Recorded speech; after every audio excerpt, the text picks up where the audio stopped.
What do we have on the docket this time around? I don't know. What do you got? You don't have anything?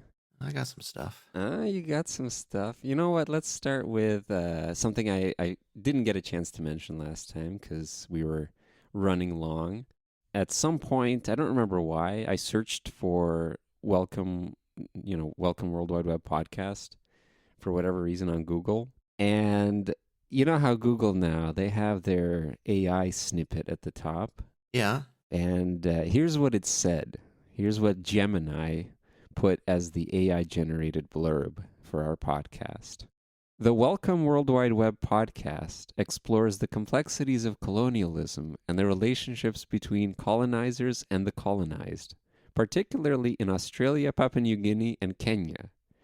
It delves into the concept of welcome, questioning who is welcome, who welcomes, and on what terms, while also considering who might be unwelcome and how to navigate such situations. Oh man, when I read that, I was like, what the? So what did you... I literally typed in welcome WWW podcast. That's it. That was the phrase. Interesting. The AI doesn't show up when I type that in. Ah, okay, well. I was going to say, because I was like, I've never seen like it pop up for something like that. I wonder if I can force it. Yeah, maybe there's a way to do that. Or maybe they took it down because they're like, whoa, this is way off. First thing that does pop up is the Apple podcast of our podcast. That's good. That is good, because the ones that come after that are nothing to do with our podcast. So somebody on Spotify has a podcast called Welcome to My Podcast. Yeah, that's a really clever name. I remember seeing that. I was like, man, they got it. But they only have 3 episodes from 2020. You see, we talked about this, remember? Like, on average, what was it, 3 or 6 episodes? And then it's over for most podcasts? Yeah. Oh, yeah, I think we got it made. Yeah. I don't think this person was too much into it. His podcasts are only 2.5 minutes, 7 minutes, and 59 seconds. Wow. The third one doesn't even have a description, so he really fell off. Very short podcasts. TikTok length podcasts. Yeah, that's right. Yeah. That's what's coming. Next up is TikTok podcasts. Short form podcasts. Just a minute long racist rant in the form of a comedy routine. In any case, the other thing we can talk about is more irritants. Remember how well that played out last time I talked about things that irritate me? We had a whole 30 minutes discussion about tags on clothing. Right. Well, here's another one. So, for some reason, things that take a long time to settle. Now, let me explain this. You know when you have a bottle, right? And you stand it on the counter at just the right way that it starts kind of tipping back and forth. At first, it's kind of like slow, but then it speeds up as it tries to stabilize. And not just bottles, but other things too. But, and just continues, right? It continues until it finally stabilizes, but it gets progressively, the frequency at which it does it gets progressively higher and higher. And for some reason, that bothers me. Things settling down like that bother me. How about you? Does it affect you this way? No, it doesn't annoy me. Another example of this, and I think it is related now that I put 2 and 2 together. You know those loading indicators on websites or other tools that never quite get to 100? They just get closer and closer and they never finish? Yeah. I hate those. Those piss me off. Like, that's the worst user experience invention ever made in the past. I don't know when they came about, but it's certainly been enough. It's probably been like 10 years at least. So I don't understand those, because do they actually reflect how far along a loading thing is? No, they don't. Let me fill you in on a little secret. Most of the loading indicators on websites are completely irrelevant. They're fake. Yeah, I kind of figured as much, because it just seems very arbitrary. And yeah, that's the thing. The reason why they do it that way is because it's like, well, this is an easy way to show people a loading indicator while not actually investing any effort into making it accurate. Because truthfully, it's very hard to make a loading indicator that is accurate. I mean, look at the Windows installation indicator and all that other stuff that's related to Windows and other native applications. Yeah, even those, I mean, like when you see like Windows says like, oh, we're 74% done. And I'm like, you're always 74% done and then you're 100% done. It's because they don't have any way of actually gauging whether that's just an estimate. It's like, okay, well, probably it's going to take this long. The only loading indicator you can be accurate about is like, let's say you're transferring some files. If you're transferring files, you know exactly how much needs to be transferred, you know the speed, and that's a constant phenomenon. There's no weird stuff happening, you know, unless something really goes wrong. And don't get me started about that. What if the network goes down and you're transferring something? It's like, oh, no, now it's increasing and how long it's going to take. It doesn't know that it's going to time out yet. It's going to keep telling you that, oh, it's just going to take a bit longer. Don't worry. But yeah, the infinite loading indicators, those are the worst things because, and you can tell that they're fake when, let's say you're loading a page and the network is down or the website is down. The loading indicator is a local thing, so that'll still work. And it'll keep getting closer and closer to 100, never quite reaching it, but it'll never finish. And then suddenly the thing comes back up, and the loading indicator insists that it's still not done, even though the page works. Everything's perfectly fine.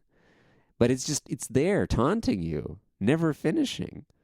And I hate that. And the ones I don't like, I mean, I don't really hate that per se. I mean, the website hangs up, whatever.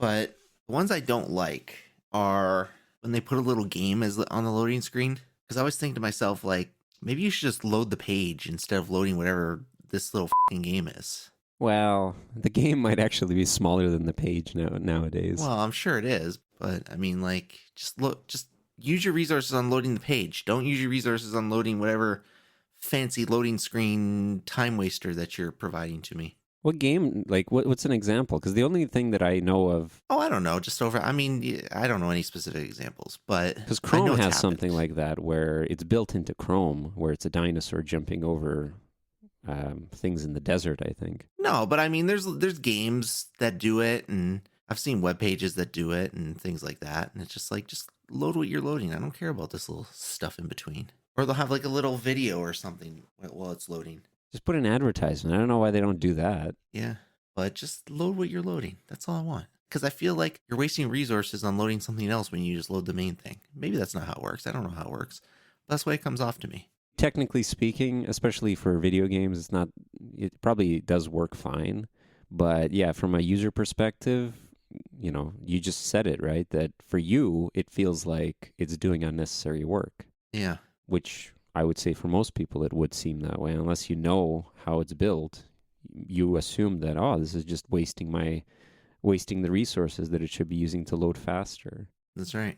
Now I'm playing Final Fantasy VII, right? And man, they love let's shimmy across a tight, a very narrow ledge, or go through loading screens now. or go through sideways through a very narrow passage. Man, it just bothers me. It's like, it's so obvious once it happens for the 100th time.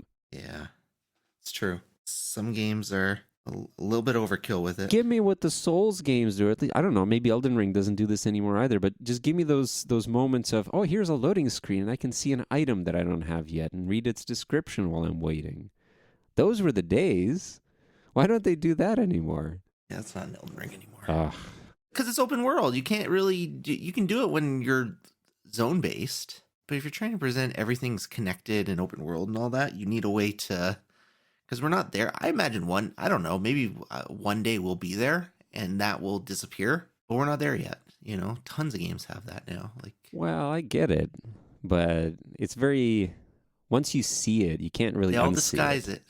Dead Space does it with doors. Dead Space was... Yeah, but... Dead Space always did it with doors, So it'd take like 20 seconds to open a door. You're like, what the is going on? Metroid did that as well. Loading the next room. Metroid did do that as well. Yeah, Metroid, yeah. Metroid Prime had that.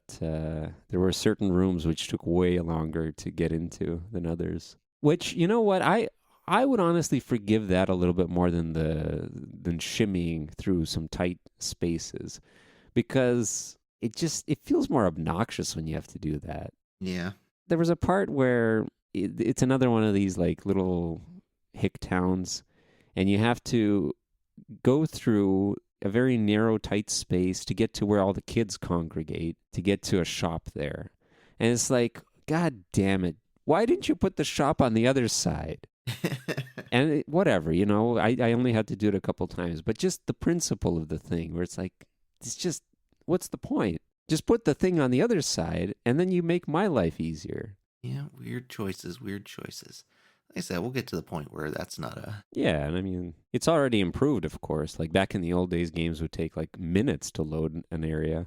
Now it's a few seconds. It's fine. That's right. But hey, we got to complain. This is all this podcast should devolve into. It's complaining. Minor irritants. First world problems. Is that what this is? Yeah, First world problems? Sure, why not, you know? First world problems podcast. We're past the 100 episode mark, so now we can do whatever we want. We can pivot. We can go into the sunset era where we just sit on our rocking chair and tell kids to get off our lawn. Yeah.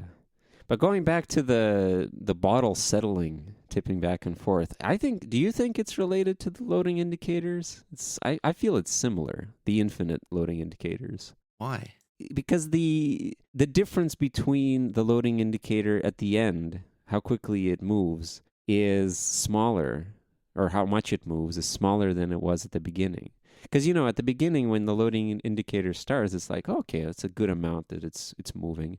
And then it progressively the length of movement gets less and less. I don't think they're related. One is physics and the other is just... I'm not irritated by the physics of it. I'm just irritated by the audacity of the bottle or whatever it is that's tipping back and forth to be like, no, I'm not going to finish yet. I'm going to keep going. Like, I just want it to settle down, but it doesn't. And it's all thanks to the physics that it actually does settle down. Can you imagine if it never settled down? If it just continued? And there are things that continue for a long time like this. And if you were tiny at the microscopic level, you could probably see those vibrations continuing for a long time, because that's just what it's not really atoms the physics do. That slows it down. The physics makes it go. Well, the physical law that if it was in a vacuum, it would never stop. Well, there's still friction though, right? Well, if this was an oscillator that would be only impeded by air resistance, then yeah, in a vacuum it would continue forever. But if it's hitting something, then the friction will prevent it. Because there's sound, right? There's sound that's causing the dampening. Right. The vibrations meeting something else. Yeah. But just imagine if you were tiny, if you were Ant-Man and you shrunk yourself and you had this problem of being irritated by this, you would shoot yourself in miniature. No. I would. Well, okay, yeah, maybe. Paul Rudd would kill himself. I think it would stop even at the microscopic level. It would at some point, but you gotta. It's like sometimes, if you haven't had enough sleep, you have to be subatomic also. Yeah, well, but you're not supposed to go. Yeah, but you're not supposed to go subatomic. Did you ever see Ant-Man? I saw the first Ant-Man. I only saw the first. Yeah, Ant-Man. that's where they address it. You can't go subatomic. Yeah, but I'm sure they do. I'm sure they do at some point. Even in the first one, they go like pretty damn small and still somehow come back. Yeah, but you're not supposed to. That was luck. That was luck. It's Paul Rudd. He doesn't need luck. Yes, he does. Everybody needs luck. There you go. There's your minor irritant for the day. I don't know. I don't get irritated over little... Yeah, we established your zen, even before. Inconsequential things. We were like, wow, he doesn't take the tags off his clothing. He's just like, he just bears it no matter what.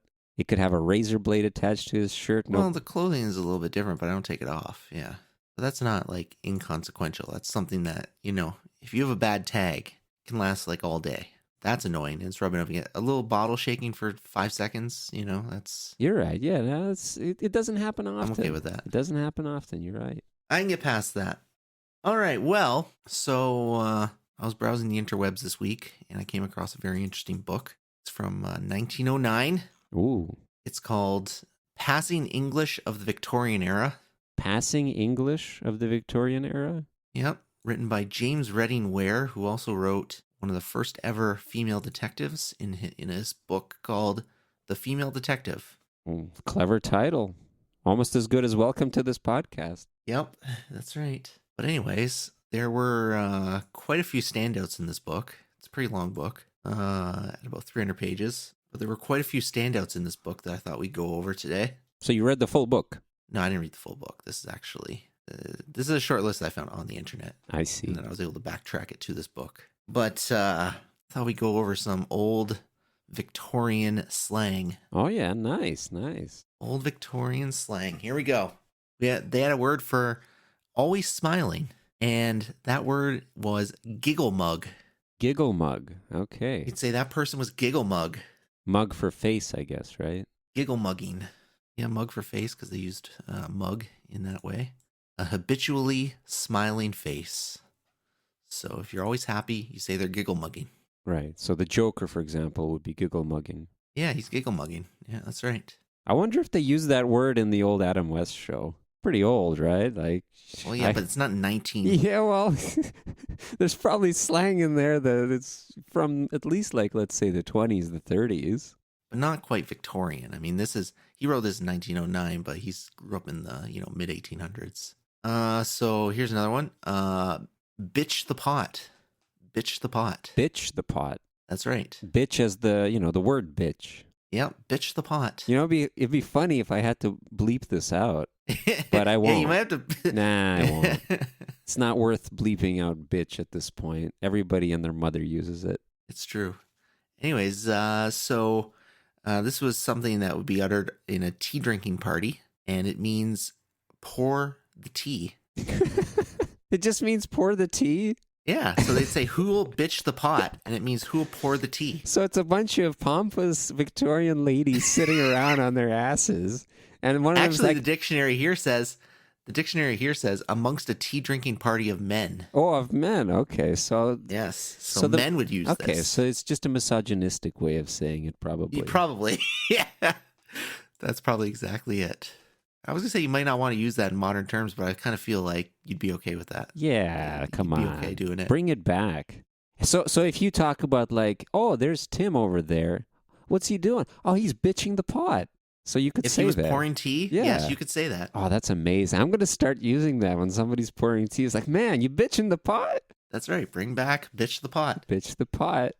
The next one is got the morbs. Morbs? Got the morbs. And it means temporary melancholy. And melancholy, they used to use that word as like for health things, right? It wasn't just somberness or sadness, right? I don't know if that goes back to these days, but Because it was actual sickness, wasn't it? I think that's just what they called like feeling down, though, in general. So, yeah. So what was the phrase again? Got the morbs? Got the morbs. Got the so if they were morbs. extremely sad, Uh-huh. you'd say, oh, they got the morbs, but only temporarily. The morbs comes from, I don't know how this works. This guy didn't explain his words too much, but it says an abstract noun coined from the adjective morbid. Yeah, okay. I can see that. You're down because you have some, you got morbid thoughts that are keeping you down. You got the morbs. So you got the morbs. That's it exactly. I don't know. Whenever I hear morb, I think of like Morbius. Morbius is the hero/villain, right? That's right. Maybe the anti-hero. He's the anti-hero. Sure, yeah.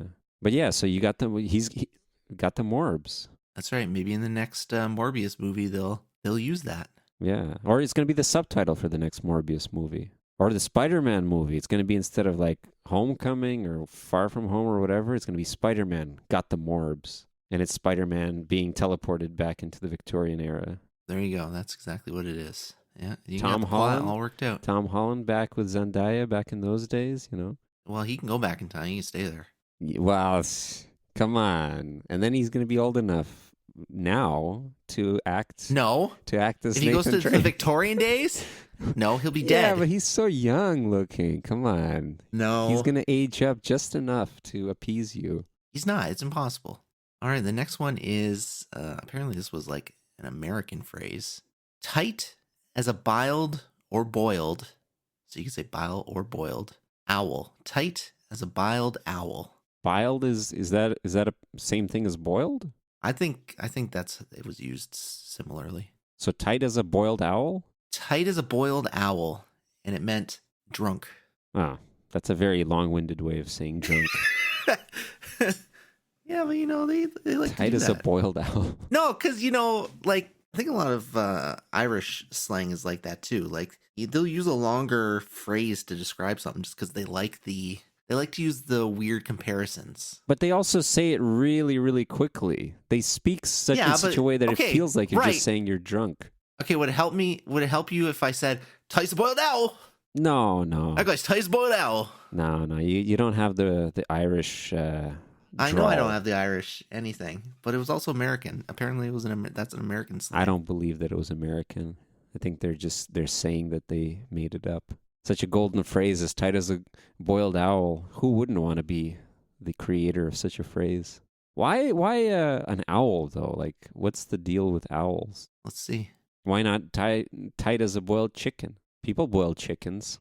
What does the word tight mean? Because it could also have a different meaning in this case. All right. So why are owls tight? The expression "drunk as a boiled owl," I guess by 1937 it changed to "drunk as a boiled owl." Was used. Oh no, is said to have been used in the early 1800s. It may be a corruption of "drunk as Abel Boyle." That doesn't, I don't even understand. doesn't even make any sense. Wait, they're throwing in a lot of words here that I'm not. A tight owl is drunk on Mouscatel. What is Mouscatel? Oh, I think that's Oh, Muscato? Oh, Muscatel. Okay. I see. Yeah, it's a type of wine. Have you ever seen an owl shout out to buy a round of drinks because they couldn't give a hoot? Hold on. This is just. You're just going down the rabbit hole even deeper. I was going to say, I'm going down a weird rabbit hole about this phrase here. Trying to find where it came from, but tight became. Okay, so tight used to be a euphemism for drunk. Okay, so tight is okay. That explains it way better then. That explains the tight. Yeah, because I thought it was like tightening up an owl or something, with a belt, or I don't know what people were into in the Victorian era. Okay, well, tight is another Victorian time for drunk. Okay, cool. So just say you're tight when you're drunk. We're getting through it. Yeah, we're tight. Yeah. Oh yeah. You just the cop go. pulls you over. It's like, oh well, officer, I'm tight. I'm tight, Yeah. man. I'm tight. Yeah, that's right. So there you go. It used to be uttered in the 1800s. I think that was early enough where probably a lot of American slang followed that old, try to compare. Oh yeah, absolutely. I mean, everybody. I bet Americans spoke a lot like Irish people back in those days. So me saying, "Oh, the Americans would never say," it's relatively speaking to modern Americans. But back in the old days, they were all just Irish anyway, Irish or English or whatever. Okay, here's another one. Poked up. Poked up. Poked up. It means embarrassed or inconvenienced. You know what you should have done? You should have said the phrase and then let me guess what it means. Because I was going to say poked up means like all right. Okay, you have an erection more, so or something. We'll do that for the... I got a few more. So sorry, so what was it again? Embarrassed or inconvenienced. Those are unrelated, though. Embarrassed and inconvenienced makes no sense. You don't have to be inconvenienced. Well, the thing is, they're probably close enough 100 years ago. You're, what's the word for it? No, there's another expression. Pig in a poke. Is it related to the expression pig in a poke? Well, I think it's related to the fact that, poked up can mean like pushed or pushed up. So it can mean like stirred. Stirred up. If you're stirred emotionally, then you can be embarrassed or riled up, inconvenienced. You know what I mean? Like you get stirred or poked up about internet loading screens. Yeah, but I'm not embarrassed by them. I guess I'm inconvenienced by them. See, that's what I mean by the two are completely different. But whatever. Back in those days... I think it probably means, like, yeah, taking it at face value, they're like, oh, that's... I think it probably means, like, riled up. That would be my guess. If you had to translate it to 2025 terminology, it probably means riled up. All right, the next one is saucebox. Saucebox. Oh. This one's actually not that hard. Liquor cabinet? I've actually heard this one. No. No, it's not a liquor cabinet. Okay. It's not a liquor cabinet. Saucebox. You tell me when you want me to tell you. Well, hold on. Let me try one more. It's obviously nothing to do with sauces. That would be too easy. Medicine cabinet. Nope. All right, one more guess. Yep. Maybe a bar? Nope. Nothing to do with alcohol, I guess, eh? Nothing to do with alcohol. Well, you can go ahead and say what it is. All right. Saucebox is just your mouth. Oh, okay. And it's kind of a rude, if you want to call somebody's mouth like vulgar, because the sauce part means kind of rude. And you wash it out with soap. And the box refers to mouth. So you kind of have a rude mouth. And you said that this is straightforward. I've never heard it before. Sauce box? I've actually heard sauce box used as mouth. Wow. I actually have heard that. Where? In what context? Oh, God, I don't know. I just know I have. Are you working with Victorian people? No, maybe that's it. I wonder, maybe you've heard it in a video game because, I'm sure you've played some Victorian era games. Maybe you've heard it there. Yep. Maybe I heard in like Assassin's Creed Syndicate or something. Oh, yeah, there we go. There we go. I think that game, because it's set in that era, you probably would have heard a lot of these and maybe just dismissed some of them. Maybe. That might be true. Even like in the NPC barks that happen that you never pay attention to. Yeah, the ones that I never paid attention Well, to. most people don't pay attention to. They're just there as background noise, but they probably, as per Assassin's Creed, they're usually pretty good on putting interesting stuff that people don't really pay attention to. Here's another one that I've heard. Not up to dick. Not up to dick. All right, so dick probably does not mean penis. No. We won't assume it's raunchy or vulgar. Not up to dick. Not up to snuff. Not up to like standards. No, kind of. Okay. It's not exactly it, but it's close. Well, you can go ahead then. If I'm close, that's as good as it'll get. Yeah, you're close. That's pretty good. Yeah. Not up to dick just means not feeling well. Oh, okay. Then that's not the same thing. I was way off. Not up to Well, it snuff kind of is. is. Well, not up to snuff. I was assuming in like not up to the standards of high quality. But Well, not up to if you dick apply means, to a human. Yeah, but I Well, never if you're, do that. If you're a human, then not up to standard would mean not feeling well. So you got the morbs. Yeah, Nah, that's right. man, You got I'm the not up morbs. to dick. I got the morbs. I'm tight. I'm You tight. could use them. You could use them very similarly. Oh, don't yes. worry, man. I'm gonna bitch the pot. We're gonna have some tea. There you Oh go. man, it's a golden. I gotta read this book and start employing it on my work calls. This book is very interesting. It's very interesting. It has a lot of stuff. So I think we'll stop there. But it's a good book. I'm gonna have to read this book and then also The Female Detective, because just to see where did the author go with his escapades and knowledge of the Victorian era. I bet that book uses a lot of these phrases. The Female Detective, I don't know. I read some reviews. They said it was a drawn out book because it's just so old and they just. because they didn't have the dictionary. Come on, they had. Yeah, but it kind of makes sense because you even said it when we talked about drunk. Like they used a drawn out. They used something that was way longer than drunk to say drunk. Well, but that's fine. It adds color. Yeah, a lot of Harry Potter is drawn out. Exactly. You could probably summarize it all in like, I don't know, 2 hours. Oh, Harry joins the school. Oh, stuff happens. Oh, Voldemort's dead. Well, I don't think saying stuff happens is. Nah, I mean, Valid, you'd have to but- expand on it, but clearly you can shrink it down to one movie and everything would be the same. Take away the Britishisms, take away the elongated speech and all the fancy spells and the calling your spells. You know, when you call your spells, it's like an anime. You just draw it out. If you don't say anything, you just immediately kill the other person with that spell that you're not supposed to use. What I'm really watching with bated breath is all this talk of the new TV series, the new Harry Potter TV series that's coming out. John Lithgow is Dumbledore And Snape's black. and Snape's black. Beautiful, So, isn't it? There you go. Yeah, the guy that got bullied incessantly as a child is black, so that's going to be interesting. They're gonna use the race card. And the guy who's very clearly described in the book now looks nothing like it is described. I hate to be a part of that crowd because I know largely they're just being racist, but I'm just more of a purist and I just hate when they change a character that much. Yeah. It's the same with comics. When they do the Marvel adaptations, I've talked about it 100 times. I just want it to be faithful. That's it. If it's faithful, it's already a step up from being bad. If it's unfaithful, you're already in the shitter with me. I'm looking forward to that Lilo and Stitch movie. That's looking faithful. After all the controversy of Disney movies recently, with Snow White and Little Mermaid and all that kind of stuff, and people saying, oh, it's unfaithful and it's whatever. This Lilo and Stitch movie is looking pretty good. It's a live action Lilo and Stitch. It's live action Did Lilo and they Stitch. did they genetically engineer? Stitch is just a 40-year-old man in a furry costume. No, that's what I thought, man. Like, did they genetically engineer Stitch? Because this is an apology for all the crap they've released. Like, finally we did it, everybody. We made it exactly the same as the cartoon. Yeah. That's what they should have done. No, he CGI'd. Oh, okay. But, yeah, it's looking good. Well, there you go. So we learned some old English today. You want to learn about food? We can learn about food now. So I found this, I don't know what it is. I found it on TikTok, but I think it's from a Twitter or something. It's called Curated Journeys, the Twitter account. And I guess what they do is they kind of look at old food traditions from other places. So this is the one that I landed on that kind of caught my eye. And it's an old Icelandic. And you know what? It might not be unknown.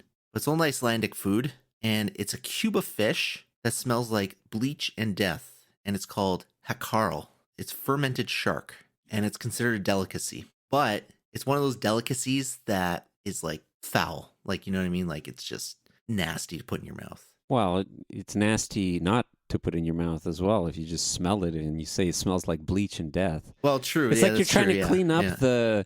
the dead rat that you had, the dead mouse. Yeah, exactly. Yeah. It's one of those things where you're like, why would anybody eat this? Well, it could be a fetish, right? Like people could have a fetish for some of these weird tastes and weird smells. I mean, maybe, but okay, let's delve into the history here. So it comes from it comes from Greenland shark, fish caught off Greenland. Oh yeah, that's the type of shark. Okay, so it comes from Greenland shark, and their flesh is toxic, and so this Adds goes to back the flavor. to yeah, exactly. So this goes back to Viking ancestors. This is what they did. They buried it. They would take the fish, chop it up, and they bury it for months. So like, like wine. It's like wine, but not as good. They dig a hole, they toss the shark meat in, they press it with stones, and they let it rot in the cold earth. Then they hang it for some more months, let the wind do its work. let the wind beat the poison out of the shark. Yeah, yeah. Apparently this worked. And you get this cube of beige meat. It's rubbery, it's translucent, it smells like ammonia and low tide. And So that's not death, though. It doesn't smell like death. Ammonia is not ammonia death. and low tide? Ammonia is the bleach smell. No, you're right. Low tide Well, is... never said it smelled like death. No, you said. I thought you uttered bleach and death, you said. Oh, I did say bleach and death. You're right. Well, whatever. Low tide, I think, I don't know. You've been around the ocean. No, low tide just smells like fishy. People said like low tide doesn't necessarily smell good. Yeah, it smells fishy. It smells like really fishy, so it's not terrible. So Anthony Bourdain, rest his soul, said it was the single worst thing he's ever put in his mouth. Oh, so he probably did that on his show. I should probably watch that episode. I remember watching that show. So every January, Icelanders eat it with pride. Well, they have to. They drink it with shots of Brennivin. What's Brennivin? Apparently, it's called that's their Black Death schnapps. I'm not entirely sure what it is. They just love their garbage. I wanna try that. But here's the reason it's come around, because in places like Iceland, there's not a lot of food. So especially in like the Viking days, this is what they were able to get, right? So they had to find a way to survive off of this. This is what they were able to catch. I don't know. There must have been a lot around Iceland in those days. So this is what they would catch. So it's not just food; it's survival. This is where it gets a little poetic. It's a memory of isolation, storms, and self-reliance. When there was nothing else, the shark kept them alive. So that's why. And then it just carried on. So in modern Reykjavik, which I guess maybe is a town or something in Iceland. That's I think the capital of Iceland. Oh, is it? Okay. All it's right. also which is still just a little town, because I don't think they no. have very I many people in mean, Iceland. but Iceland is like it's considered a beautiful country. But I always think of Reykjavik because like BioShock Rapture is set off the coast of Reykjavik of Iceland. Ah, okay, interesting. So you'll find it in tourist shops and bars. A dare for influencers, a punchline for YouTube. But in the countryside, it's different. It's not just a snack, it's a reminder the ancestors didn't flinch, neither will you. Most people spit it out. Icelanders swallow it like history. It's not meant to be delicious, it's meant to mean something. Not every dish is about taste, some are about identity. And pride that never needed your approval. So if you're going to go to Iceland and you want to experience history and, I don't know, harm yourself at the same time. Hakarl, Greenland shark, that's fermented for months. I guess fermented is not the right word, but... And chase it with Brennivin. Apparently, they even say... chase it with Brennivin. I don't know what that is. Well, Brennivin is just it's a clear alcohol. It looks like vodka. But it cuts the taste of the Hakarl. That's why it's a good chaser for it. That's why it's drunk together. I mean, I'm sure, people... it's true. I guess a part of it is the pride, but I'm sure people get accustomed to the taste if they have it since childhood, and it's like, for them, it probably tastes good. I would imagine, though, modern Icelanders aren't eating it for every meal. Well, maybe special occasions. I don't know. Well, that's what it said here in every January, so it kind of sounds like there's like a... once a year type thing. Yeah, but it's interesting what people eat and ate especially past tense, because some stuff, like it said there, some stuff was not based on... It wasn't... A lot of people now live to eat, right? That's what it is. You live to eat. You go to the fancy Michelin star restaurants, and you spend $100 on a smoking bowl of friggin' whatever, and it's one mouthful, all for the experience. But, for very many people, back in the day especially, sometimes you eat to live. You got to figure out how to make it work. Yeah. I would never want to eat it, I don't think. I think if it's described appropriately, I probably never want to eat it. But well, it's not one of those ones where it's like, I want to know. Because knowing about it is, I think, good enough for me. That's one of those foods that just knowing about it might be good enough. For how much money would you eat it? If I gave you as well the liquor. So let's say you're given a shot or whatever quantity. In Canada, I don't know. But if I was in Iceland and they were like, oh, you got to try this tradition, I'd be like, okay, well, give me like a little bite. It'd be something maybe I do there, but it's not something that I would want to do here. If someone knocked on your door right now, some Icelandic Viking, someone knocked on your door right now and brought it up on a silver platter with a bottle of this Brennivin, would you try it? I'd have many more questions than worrying about the show. You'd be like, what did you put in there? No, I'm sure anything they put in there would make it better. I just have a lot of questions about why there's a Viking with shark meat showing up at my door. On a silver platter, yeah. I don't know. I would take that as a compliment. Like, wow, this person knows who I am. Listen, if there were a bunch of us and we were like doing some weird thing where we're just eating weird food, like at a restaurant or some science event or something like that, you know what I mean? I'd be like, yeah, okay, maybe. But I'm not taking it from any strangers. Not even a Viking? A well-dressed Viking? No. All right. No Vikings can show up at my door ever. If you're a Viking, don't show up at my door. Oh, that sounds like a challenge to the Vikings out there. No, it's not a challenge. I'm just telling you not to do it. I didn't say if you're a Viking, you can't show up at my door. Like, you'll never find me, Vikings. Like, no. I said don't show up at my door. Yeah, I mean, given the circumstance, it would maybe be. It's not if there was like a street cart or something saying like, try this. If there's a street cart next to a hot dog cart, a Carl cart next to a hot dog cart, I'm not going for the Hakarl. That's what I'm. It's like that's what I'm saying. Like the cow kalesh from The Simpsons or whatever it was called. Yeah, that's right. Yeah. He's like exactly. Homer asks like, what's in this stuff? And then he describes it and he says, oh, and a Mountain Dew. It's like, okay, give me the cow kalesh. Yeah. So if there was a Carl cart next to a hot dog cart, I'm not going for the Carl. But if it was some cultural experience with some other people who were doing it for the first time. Or if I was in Iceland, I'd be like, okay, a little bit. Give me a little bit. Make sure there's lots of booze next to it, please. Okay. So basically what you're saying... Maybe even beforehand. What you're saying is the Viking that brings you the thing on the silver platter shouldn't bring it to you on a silver Vikings. Platter. They should kidnap you. Shouldn't bring it to me, period. And bring you to Iceland. And that's the way you'll have it. They don't know where you live. Don't worry about it. If a Viking wants to kidnap me and bring me to Iceland, I guess. There's your I'll challenge you to that. I will challenge all Vikings listening to this podcast to kidnap me and take me to Iceland to eat Hakarl. But then you got to bring me back. On your dime. Not on my dime. No, that's what I said. On your dime. I'm talking to the Vikings. Time. Yeah. Dustin's not paying for his own ticket. I'm not paying for this. Listen, it's not going to happen. I can go to Iceland without being kidnapped by a Viking if I wanted to pay for it. Yeah, but you wouldn't get the same experience as a Viking kidnapping. That might not be a bad thing. But there you go. So we got a little bit of culinary. Got a lot of culture in this episode. Today's a culture day. Crazy. And speaking of culture, let's talk about the very culturally significant movie we watched this week. Ride Along from 2014. Yep, with Ice Cube and Kevin Hart. Yeah, speaking of Iceland, Ice Cube. Ice Cube, that's right. Yeah, look at that. Segue. And who was that? Lawrence Fishburne. Lawrence Fishburne, that's it. Man, I don't know why I couldn't remember it. Even when they showed it, they were like, we don't know who this guy is. We just have a picture from when he was 9 years old. I'm like, dude, that's Lawrence Fishburne. I know who that is. And then this afternoon, I can't remember his name. Did you actually know who he was based on the photo of him? Yeah, I did. Oh, wow. as soon as I saw it, I was like, that's Lawrence props Fishburne. to you. Come on. I don't know. I didn't recognize him. I recognize it right away. You must be a Lawrence Fishburne aficionado. I like Lawrence Fishburne. I really do. He's not in enough stuff. So let's talk about the movie. It's about a cop, kind of a gruff solo cop.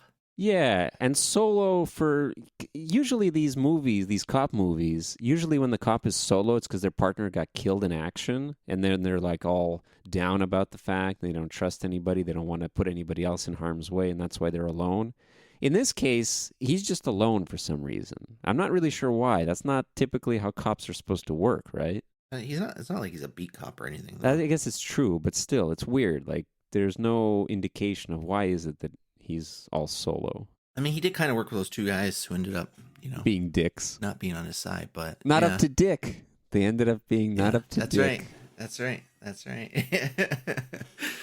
That's right. So got this gruff cop. He's working this big weapons deal, trying to find this big weapons dealer, and his sister's boyfriend, fiance, whatever, is Kevin Hart, who's kind of a goof. He's a gamer. Let's see. He is a He gamer. plays Xbox. That's right. Which game was that? What game was he playing?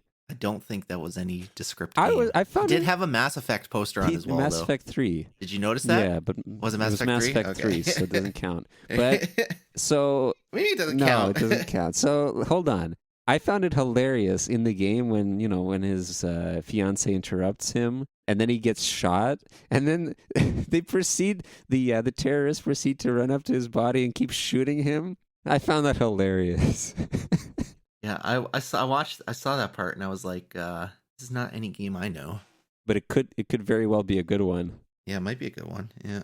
But so anyway, so he's a little kind of obnoxious video gamer who works as a security guard, who's trying to get into the police academy. And he goes and he wants to ask for his girlfriend's hand in marriage, but he wants brother's approval. He wants Ice Cube's approval. So he goes on a ride along with him to prove that he's... And Ice Cube doesn't like him. That's the main point. He really dislikes him. Ice Cube doesn't like anybody. Nah, I mean, it's true, but like obviously he loves his sister, and that's different. That never applies. When you say they don't like anybody, it never means some close family. Okay. Well, fair enough, but still, it's like that's the whole reason for all this happening, because the ride along is at first it's meant to be just like a way to scare off Kevin Hart. So Ice Cube is, what was it, a 126?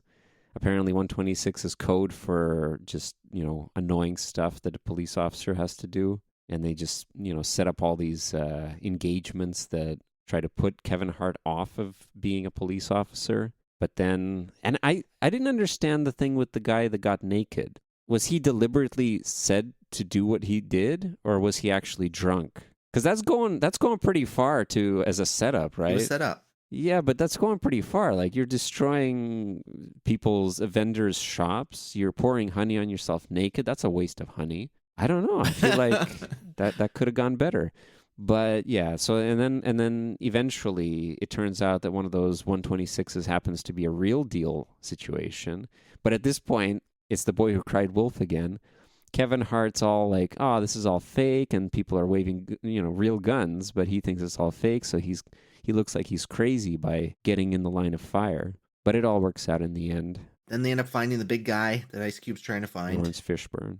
And by then, him and Kevin Hart are working They're tight. pretty well together. But not the Victorian tight. That's right, yeah. And they take him down. And everybody lives happily ever after. Except for his car. Ice Cube's car got totaled. That was a shame. It was a good car. So, that's the summary. What did you think of it? I thought it was a fun romp. I thought it was what I expected it to be. It reminded me of Bad Boys, with Will Smith and what was the other guy? Martin Lawrence. And I know Martin Lawrence was actually a cop in that one, but he was always kind of a doofus. So it's very reminiscent of that. I don't think it was done as well in terms of action. Comedically, I thought this was fine. Ride Along was fine. I don't think it was supposed to be, because I was thinking like, it kind of reminded me of Rush Hour, right? Yeah, but Rush Hour was also like really well done in terms of action. Well, okay, but that's what I was going to say. It reminded me of Rush Hour, but I don't think its goal was... And also Chris Tucker, he actually played a very, pretty competent cop. It's just that he wasn't good against anybody Asian. No, but I think, again, it was more of a comedy, but it was towing that line. It didn't know what it wanted. So you kind of miss out on both sides, I would say. I thought it was very funny. I thought it definitely succeeded being a comedy. So between the two of them, between Kevin Hart and Ice Cube, who did you prefer? It's not about preferring somebody. But if you had to choose. No. It's not about preferring somebody. It's about how well they work together. Did they have the chemistry to Yeah, okay, fair pull enough. off what they were going for? Which they did. And which they did. So I was very happy with that. And I thought it was a very funny movie. I thought it accomplished that. It was probably definitely the funniest movie that we've watched. Really? So you prefer, because I remember you had high praise for Bridesmaids. Oh yeah, no, this was way better. Oh, Yeah. wow. Less raunchy as well, surprisingly. It was less raunchy, yeah. No, I really liked this movie. And actually, as I was watching it, it didn't actually take me long to realize that I had watched this movie before. There were just parts I was like, oh, I remember this. Like, I remember the honey guy part. I even remember, there was some early stuff, too, that happened that I remember. So I had watched it previously, but it was really fun to watch it again. You know what you're going to get with this. So the thing is, like, this movie isn't going to subvert your expectations. Ice Cube plays the exact kind of guy Ice Cube always plays. Kevin Hart plays the exact kind of guy Kevin Hart always plays. It's not some masterful Emmy award-winning role that these guys were always meant to play in a sea of comedy and action films like they do, or whatever you want to say Ice Cube does. I guess he does comedy too. He doesn't really do action, but so they're not subverting any expectations on that. But I thought it all worked very well. I thought it had a lot of laugh out loud moments where I found myself laughing quite a bit, which is exactly what I want from my comedy movies. And overall, I was very, very pleased with this movie. This was the first Kevin Hart movie I've seen. Seriously? Yeah. I don't know. I've never been... I was kind of neutral about Kevin Hart. I'm still kind of neutral. I didn't think that he was a comedy genius or anything based on this movie. But yeah, for some reason, I guess I missed all the Kevin Hart movies since... When did he really pick up? What year? Because I guess maybe I missed that whole decade. To be fair, he probably picked up around this time, maybe a little bit later even. I probably missed all his movies then. I think he did a good job. Some of his monologues, or not monologues, but some of the confrontations he had were funny. The way he ramps things up.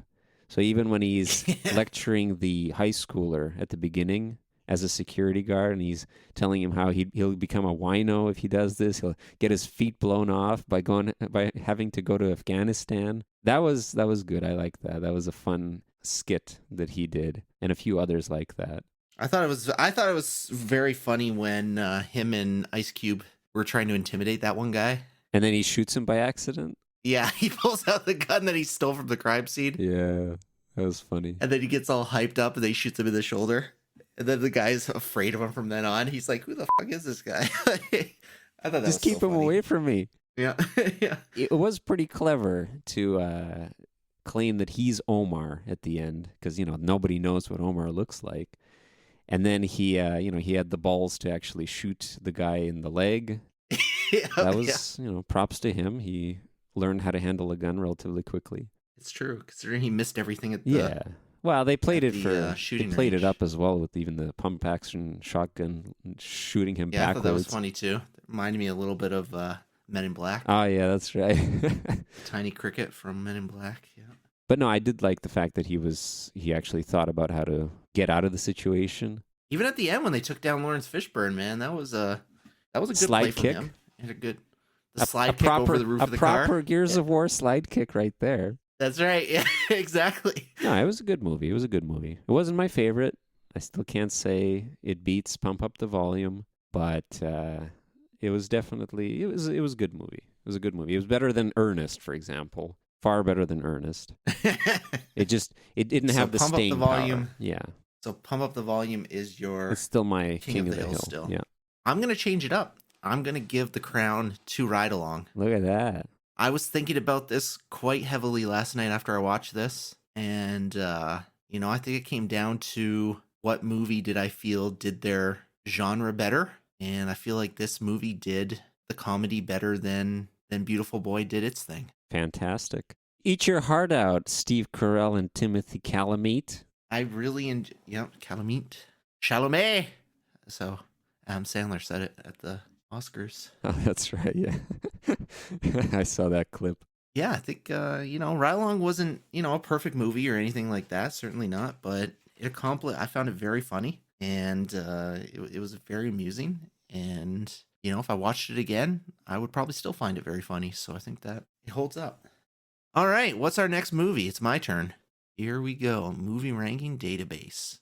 We are watching this week Sinister. Oh, this is our first horror movie. Well, ours, I guess. I already watched VHS, right? That's right. Oh, yeah, that's what kicked this whole thing off. That's right.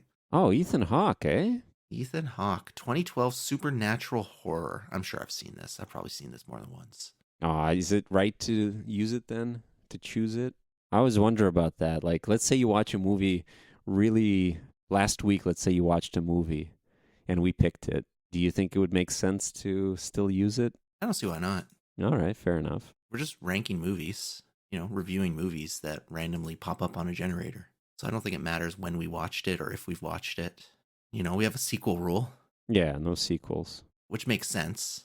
And I'm not even 100% sure I've seen this. Like, they all just bleed together. When you watch as many horror movies as I have, they all just bleed together. So Sinister from 2012. Sinister from 2012. Supernatural horror. Ethan Hawke, struggling true crime writer who finds films depicting gruesome murders and supernatural elements that puts his family in danger. Who else is in this? Let's see. Juliet Rylance, don't know. Fred Thompson. I feel like no, he's a senator. I don't know who he is. Don't ask me why a senator is in here. I guess he's also an actor.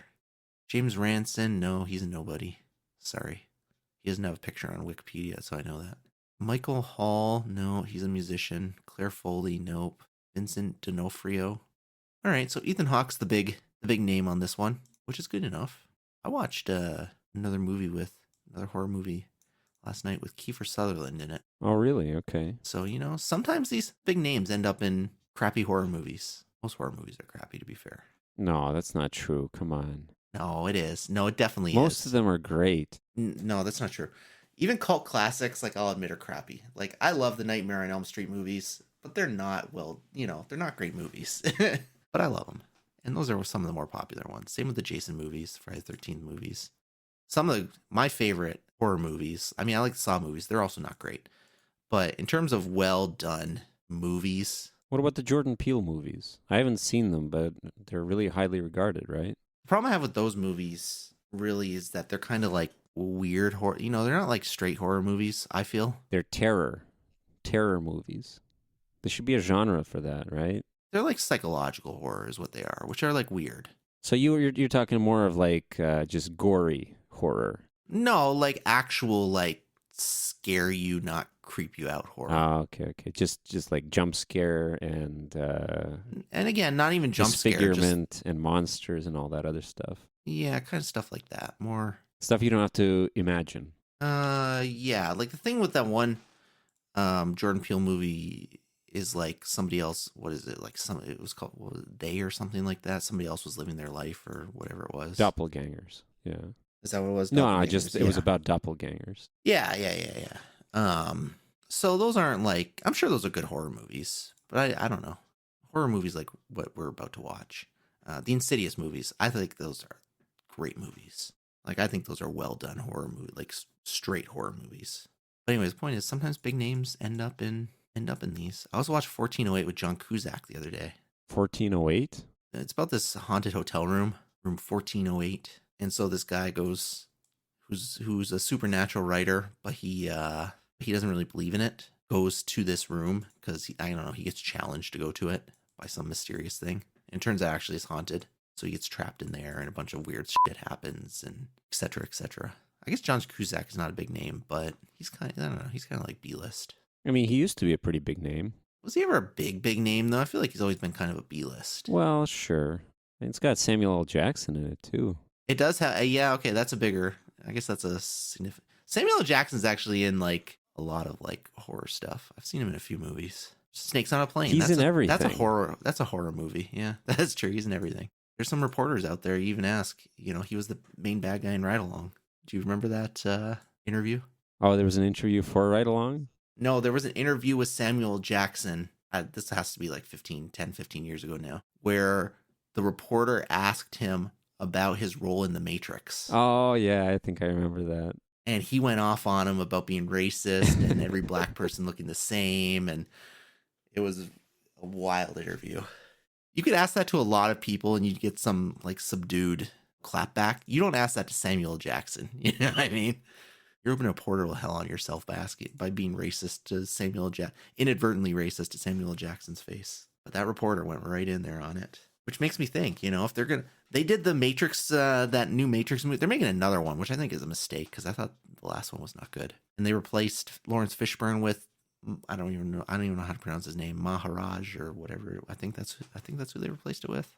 They replaced Lawrence Fishburne with somebody else as Morpheus in the last Matrix movie. If they're going to recast Morpheus, they should have just leaned into it and got Samuel Jackson. Oh, yeah, it's just to play up on that joke from the interview. Yeah, absolutely. That's right.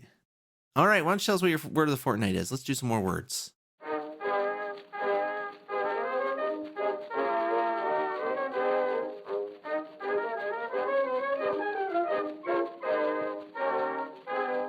At first, the word that I was going to recite was going to be climb, C-L-I-M-E, which I actually heard in Genshin Impact. But, it just means like climate. So climate as an area. So you can go to this climb, meaning you can go to that type of climate, that area of the map that has that climate.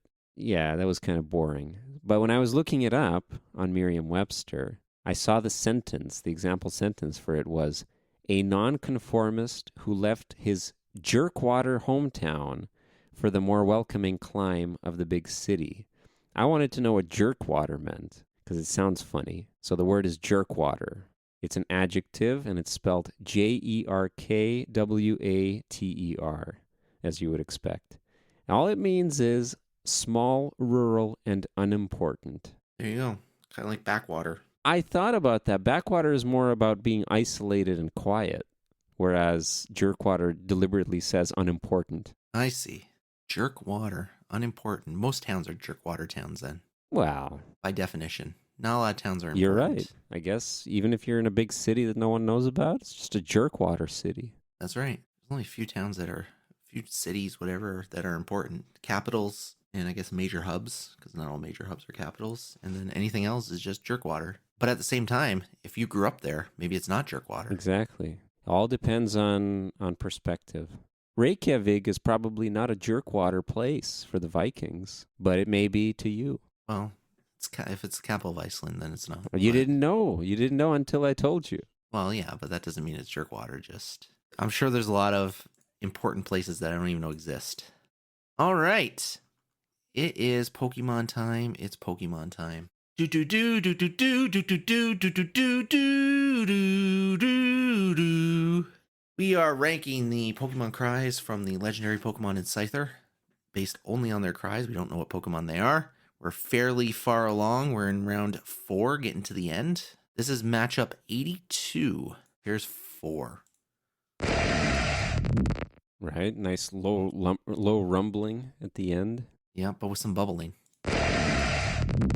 Oh no, I guess that's what you call the low rumbling. It still sounds to me like a sonar response. Those those deep rumbles from something in the deep. There you go. So maybe just some mysterious water Pokemon, maybe Kyogre. Sure, maybe. There you go. Maybe that's Kyogre. Here we go. Here's 45. Oh, but this one takes the cake. The big burp. No, it's whatever you. It's even like somebody flushing a toilet, I would say, while doing that. Remember, it's everything together, everything combined. The gurgling toilet in the toilet. It's all just potty humor at this point. I'm going 45. I don't care. That's the bee's knees for me. All right, I'll also go 45. That's good sound. That is a good sound. Yeah. There you go. 45's taking that one. All right, 83 between 5 and 85. Here's 5. Okay, it's the monk. The monk? Yeah, monk chanting. All right. And 85. Oh, and this was the ghost walking slowly along the ground, trying to chase you down. Just dragging stones? Sure, yeah. Come on, remember we even had you played the shotgun shot or just the pistol shot at the same time. Oh yeah, this was the one that was That was fantastic. Right. You can make a whole story out of it. It doesn't quite work with this other sound. No, I'm gonna go with the ghost with 85. Yeah, me too. Yeah, I like 85 more. They are very similar sounds though. Ish. I don't know. There's a Japanese horror sound effect to it that 85 has, That would make sense given that Pokemon is Japanese. and it's probably a horror Pokemon. Yeah, it might be. Maybe Might be a it's ghost. maybe it's Scyther. Ghost or darkness. Yeah, maybe that's Scyther. I don't think so, but maybe. All right, last one of the day. 84 between 2 and 50. Here's 2. That's like the reading, like the PBS. Yeah, it's the beginning of a cartoon from the 80s. And 50. Ah, that's right. This is the Tweety Bird. Tweety Bird. Yeah, I'm going with that one. That one's got more going on. You don't like the Tweety Bird? Yeah, Tweety Bird's pretty It's pretty tame, right? basic. Yeah. I don't know. I don't like either of them, actually. They're kind of... Yeah, they're not great. Neither of them are great. I'm not quite sure how 50 made it all this way. Just, I guess, weak matchups, but... I'll go with 2 then. Yeah, I'm going with 2. There's a little bit more going on in there. That 80s charm. Yeah, that's right. I like the 80s charm. Takes me back Before I was born. to that 1 year that I existed That's in the right. 80s. I remember those days. Fresh out of the womb. 1 year minus 1 day. So, I got almost a full year in. Umbilical cord just detached. Yep. And those sounds playing in my ears. I'm my own man now. That's right. I remember thinking that when I came out. This is it. And I heard that sound and I knew the days ahead would be glorious. And I knew that I would play every Pokemon game that Game Freak released, no matter how terrible. That's actually true. No, that's not true. I've not played every Pokemon game. Oh, really? Okay.